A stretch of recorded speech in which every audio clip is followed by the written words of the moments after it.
There's so much going on with Pose. Let us talk about it right now. I need it. Give me that.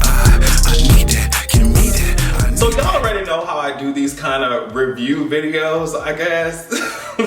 I literally just start talking and I let my brain just take me wherever it may lead me. Now, so that means that I'm not going to cover things in order. I'm not going to cover everything. I'm honestly just going to cover a few, just a few things that really stuck out to me, and that's it. We'll have a conversation. So before we get into it, I just want to say that, before I watched the first 2 episodes, I already saw people's kind of, reactions to it. And one of the main complaints I got was that it was just like all over the place, and what I mean by that is that it's just chronologically the shit be happening fast as fuck, where it's just like, now Damon's here, but then he went to South Carolina, and it was just all over the place.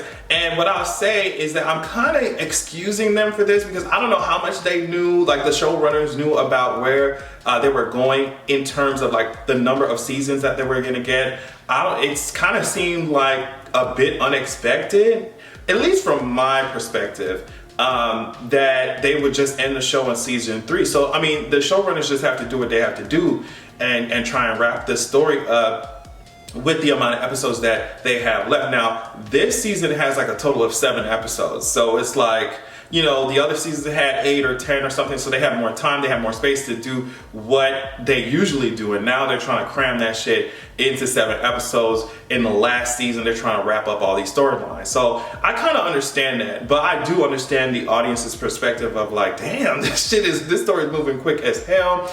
Other people also brought up the fact that it's giving a bit of trauma porn. I don't really see it like that, and the only reason I don't is just because there was so much of that kind of shit going on, of course, in the 80s and the 90s, all of that, and a lot of those issues that affect the LGBT community still go on today. It may not, some of the issues may not happen at the intensity that it happened before. Specifically, the HIV and AIDS epidemic, it may not happen with that same intensity, but some of the issues that they cover in Pose that we still deal with today. What I will say is maybe it feels a little bit confusing, like they're all over the place, they're dealing with so many issues, the characters are dealing with so many issues at the same time. Like I said, because of how short the season is, because maybe they did not expect to only have 3 seasons, or I don't know how show business works like that. But yeah, that's kind of what I think about like all the technical stuff. So we just get past the technical stuff. The first thing that pops in my head when I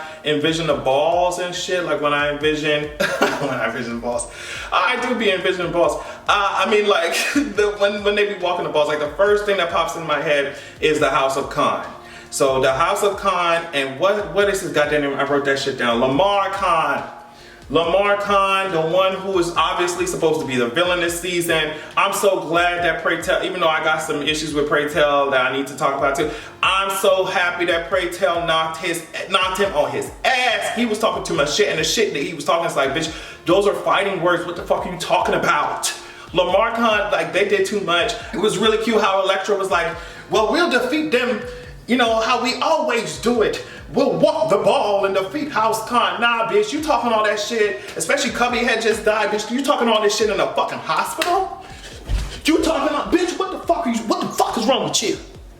What the fuck is wrong with you? Lamar needed his shit rocked, and I'm so happy that Pray Tell dragged the shit out of him at that bar and walked over and just stepped over his ass. Bitch, he tried it. He was trying it. House of Khan was trying it. Angel, her good sis, they're going through it.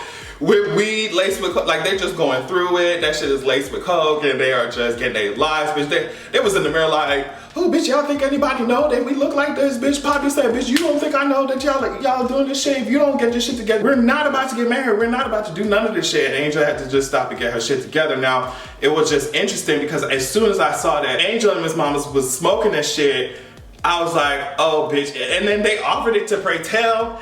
And then Pray Tell was like, nah, I'm good, which is understandable. I feel like considering his generation too, right? So Pray Tell was like, nah, I'm good off that. And I was like, as soon as that happened, I was like, okay, bitch, y'all talking about doing an intervention for Pray Tell and all this. He's going to bring up the fact that you offer him that shit with some powder in it, some baby powder in the fucking some baby powder in the goddamn weed, in the blunt, bitch, in the joint, hoe. Like, of course he's gonna bring that shit up. If I was Angel and I offered somebody with that shit in it, it's like, why the fuck would I show up to no intervention with that? Just sit your ass down. I feel like a lot of the problems, a lot of the issues that went on within these first 2 episodes could have been solved if everyone just sat their ass down. Now let me tell you something about Pray Tell. Pray Tell and Ricky, I never liked that goddamn relationship. And there are a lot of people like, oh my God, why are you so mad? Blah, blah, blah, blah, blah. They both of age and they both can make their own decisions. I don't like that fucking relationship. I think that getting to this stage in my life, I'm realizing how important power dynamics and shit like that are. That's why that whole thing with Janet and Angel, I was just like, this is not, I don't like that shit. I don't like, especially like that much older. We already knew that Pray Tell had certain issues that I just felt like a relationship with someone that young, it was going to lead to some toxicity. I just felt it. It's just like, sometimes I think that people who do that kind of shit, and I wish I could, but I wish I could say it. But people who do that kind of shit, they like to have power. They like to have the power. And that power a lot of times relies on the fact that these young people be inexperienced and naive. Sometimes I feel like young people are targeted, like really young people are targeted because they're easier to control. And I've seen it where some people don't want to fuck around with people their age because people their age don't deal with the bullshit that they offer.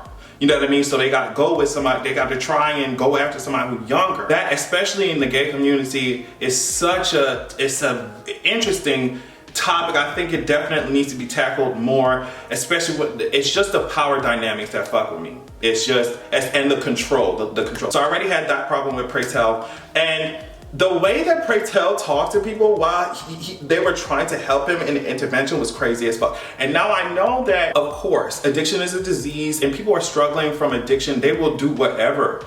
A lot of times they will steal from your ass. You know what I mean? They will hurt your ass if that means that they maintain access to whatever it is that they are addicted to, right? I understand that. But if this was the first time that Pray Tell spoke to his friends and shit like that, then I would be more understanding. You know what I mean? If that was the first time that he went below the belt like that, then I would be understanding. Even the way that Electra be talking to people sometimes, I'm just like, you doing too much.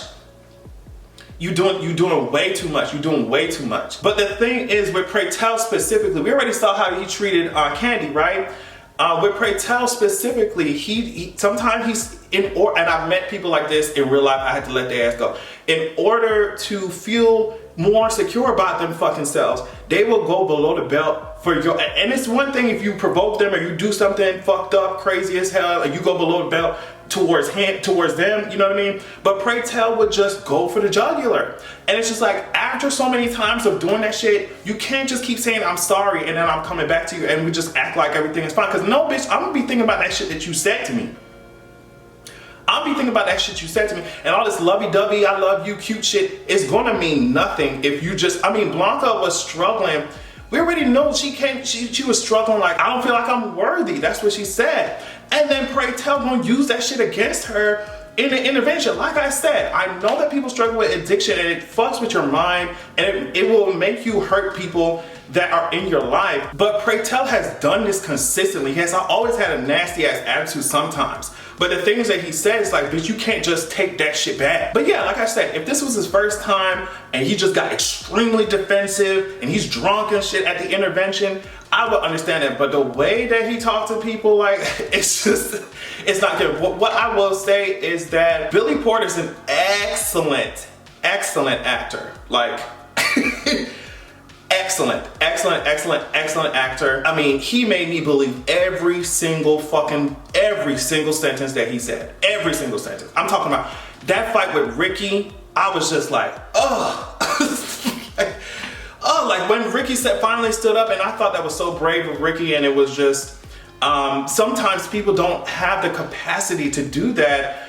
It's very hard to do that sometimes, to get up and say, bitch, I don't know where I'm going, but I can't stay in this toxic shit. I can't do it. No matter how much the person begs, it's just certain times. I think Ricky understood, like, there's certain issues that you as a person just have to deal with. Pray tell, you have to do. There's no relationship, there's nothing that's gonna help your ass. There's nothing that's going to, besides you, you're the only one who can do it. And so Ricky recognized that he's in some toxic shit. He saw this shit happen with his family. I think that's what he was saying. And he was like, I can't stay in this shit no more. But yeah, the acting during that scene, oh my God. And speaking of acting, let's talk about MJ Rodriguez and also Dominique. Like, for example, MJ was strong like before. She was a strong actress before, but now like I feel her now. Like, I feel her, like her facial expressions, the little quips, especially when she was reading her boyfriend's mom at the table, and she was kind of like, the mom was being extremely condescending, like, oh, you worked at a nail salon, And Blanca was like, okay, just call me and I'll have your cuticles looking healthy in no time. At first I was like, okay, I don't really trust this man. He seemed too good to be true, like Blanca's man. And then after Blanca and him went to the dinner with his parents and he didn't really defend her like that, I was like, okay.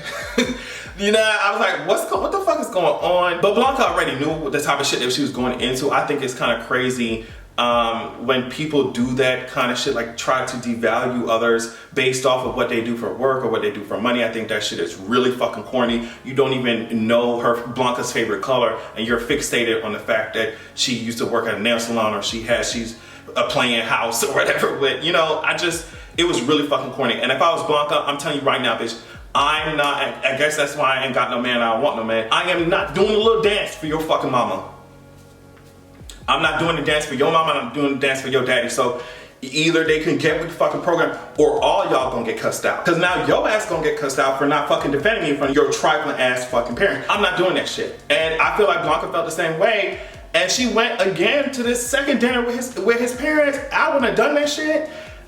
Only his mom showed up and they got to really read and she was just like, yeah, bitch, and I'm trans, so what? And I feel like that was a moment where she was like, if this man don't defend me right now, I'm gonna leave his ass too. I'm gonna leave this table and I'm gonna leave his ass. But he ended up defending her. He was like, if you don't stop trying it, mama, you ain't gonna see me. So what's up? So yeah, I just wanna know a little bit more about Blanca's man. Like, what the hell going on with him? And like, I ain't seen no issues, no problem beside his parents. I'm just like, is this a make-believe ass dream nigga? Of course all this shit is make-believe, but it's just like, what's going on? I felt like Blanca in that moment because I'm like, okay, you want me to meet your parents and all this shit? Like, what are you? Because every time I'm just like, okay, bitch, if you are fucking with Blanca, if you're not being truthful with her, like, I'm gonna have to reach through the screen and drag the shit out you, bitch. Like, I'm gonna have to drag the shit out you. Oh, and lastly, there were a couple of jokes online about, like, oh yeah, almost immediately after one of the main characters' friends dies, they be up in the club twerking and dancing and shit. And some people were just like, yeah, y'all saying that because y'all don't understand how hard it was to go through all that bullshit, especially back in the day. And it's like, it's not that I don't understand it, it's just how the show is moving. I understand that they used ballroom culture, they used gay culture, period, club culture, whatever it is, to deal with all the trauma that they're going through. But I think the people were laughing, including myself, were just laughing at how quickly the episode switched from like, we in a church for the funeral, literally 1 minute later, we in a fucking ballroom scene the next. It was just, I'm sure that's how it felt mentally, but like, watching it in the show, it's like, damn, sis. But like I said, I already know that they probably have a whole lot of shit that they're trying to cover during this last season. So yeah, I'm gonna keep up with it. I'm gonna see what y'all say though in the comments. I'm gonna see what y'all say. For those of you who are watching, what did you think of the episode? What did you think of the pacing of the episode? What do you think of Pray Tell's ass? But I'm glad he's finally getting the help that he needs and shit. I just want him to stop talking to his friends, his chosen family, like they bitches off the street. It was ugly. It was ugly. But yeah, let me know what you think. Love y'all so much. Check out my Patreon at patreon.com/AdrianExpression and make sure that you have a good goddamn evening.